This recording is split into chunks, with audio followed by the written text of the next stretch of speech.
साहब एक भगत की शंका थी, वो पूछ रहे थे कि सत्संग सुनते हुए सुरती ऊपर की तरफ कैसे खिंच जाती है।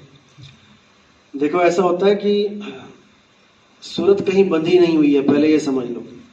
सूरत कहीं बंधी हुई नहीं है, सूरत ने खुद बांध रखा है अपने आप को। फिर समझ लो, जैसे गर्म हवा होती है, जो गुब्बारे देखे ना, गुब्बारे में अगर गैस भर दो तो ऊपर की तरफ भागता है, लेकिन गुब्बारे में गैस भरने के बाद भी वो ऊपर कब नहीं भागता है, जब धागा बंधा होता है। साइकिल वाले ने जो गुब्बारा बेच रहा होता है ना, वो धागा बांध रखा होता है उसमें। अब गुब्बारे होते तो ऊपर की तरफ हैं, लेकिन नीचे धागा बंधा हुआ है, इसलिए वो उड़ नहीं पाते हैं। अब अगर गलती से धागा टूट जाए, कट जाए, तो क्या होगा? तो वो ऊपर की तरफ भागेगा, क्योंकि उसका मूल ऊपर है। अब आप आग जलाते हो, कभी आपने देखा कि आग की लपटें नीचे की तरफ जाएं? आप माचिस जलाओ, ऊपर ही जाएगी। किधर जाएगी? कभी ऐसा देखा कि माचिस की लपट नीचे को जाएगी? कभी नहीं जाए। क्यों? क्योंकि उसका मूल ऊपर है, अपने मूल की तरफ। पानी जब आप गिराते हो तो ऊपर क्यों नहीं जाता? नीचे क्यों जा रहा है? क्योंकि उसका मूल नीचे है, समुद्र नीचे है। हर चीज अपने मूल की तरफ भागती है।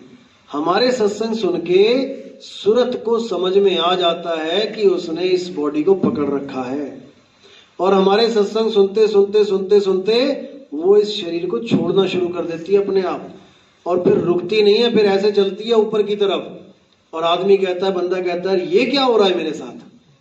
केवल सत्संग सुनने मात्र से बता रहा हूं। हजारों फोन आते हैं, हजारों, कि बहुत सत्संग सुने, दुनिया भर के सत्संग सुन लिए, कितना कुछ कर लिया, लेकिन ये सत्संग सुन के अपने आप ही ऐसे चलता है, पता नहीं कहां जा रहे हैं उड़ते हुए, क्योंकि अपने मूल की तरफ जा रहे हैं।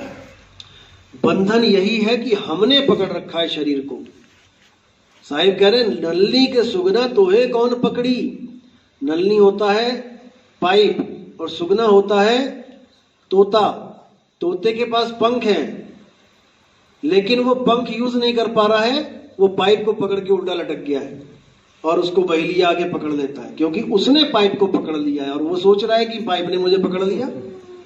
बस यही दिक्कत है। ऐसे ही बंदर जब चने के लालच में जाता है और वो सुराही में हाथ डाल देता है और मुट्ठी बंद कर लेता है, तो सुराही पतली होती है, उसकी मुट्ठी फंस जाती है। अब वो सोच रहा है कि मेरा हाथ किसी ने पकड़ लिया अंदर सुराही में। अब वो अगर दाने छोड़ दे तो उसका हाथ भी अपने आप ऊपर की तरफ आ जाएगा, लेकिन ऊपर की तरफ क्यों नहीं आ रहा? क्योंकि वो नीचे से उसने खुद पकड़ रखा है। इसी प्रकार हमारी सूरत, कई लोग कहते हैं मेरी क्यों नहीं जाती है? लोगों की सत्संग सुन के जा रही है, मेरी नाम दीक्षा लेके भी नहीं जा रही है। एक साल हो गया, 2 साल हो गया, क्यों नहीं जा रही है? इसका कारण है क्योंकि तुमने अभी पकड़ रखा है, देह को पकड़ रखा है, तुमने संसार को पकड़ रखा है, तुमने संसार में ज्यादा ध्यान दे रखा है, परमात्मा में कम दे रखा है, इसीलिए ये नहीं जा रही है। जब धीरे धीरे धीरे धीरे धीरे तुम्हें हर चीज से ठोकरें लगने लग जाएंगी, तब देखना फिर क्या होता है, फिर समझ में आएगा कि कैसे जाती है। ठीक है ना? अभी तो दुनिया में खेल रहे हैं और सपने भी दुनिया के आ रहे हैं। परमात्मा का तो एक नाम ले रखा है कि हाँ भैया हम परमात्मा के भगत हैं, इससे ज्यादा अभी कुछ नहीं है। जब मालिक दया करेगा तो ये अपने आप चलेगी। ठीक है? और कोई?